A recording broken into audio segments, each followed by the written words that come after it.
never say never. I have let some customers in that I thought I would never sell to again. And yet we got back on a good foot and we made a lot of money together. Even the guy who told me to go F myself on the show floor, I eventually resold because we worked it out. We ended up laughing about it, and he actually called me to ask for help on how to get paid. So you can come back from the brink, and we were suing him, and the attorney shared that same philosophy. We're all in this to get paid. And again, we're all for-profit corporations. I need you and you need me. You need the products or services I have, and I need you to pay your bill, and I need you to buy from me. So how can we make this the best for both of us? Some people are going to be non-salvageable, but if you can possibly salvage it, it's always better. A lot of that's going to be driven by your customer.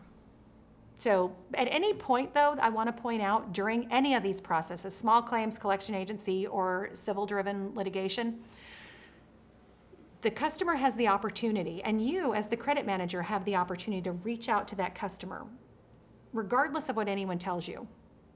You can reach out and say, listen, I just want to give you one more chance. We don't have to go to court. We can work through this.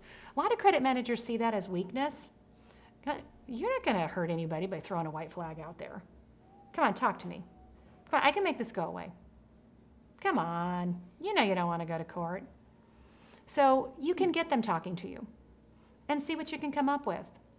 You don't have to stop the litigation while you're negotiating, and you can tell them that, look, I can't stop this without something solid in place, but let's start talking, because you're spending money on an attorney.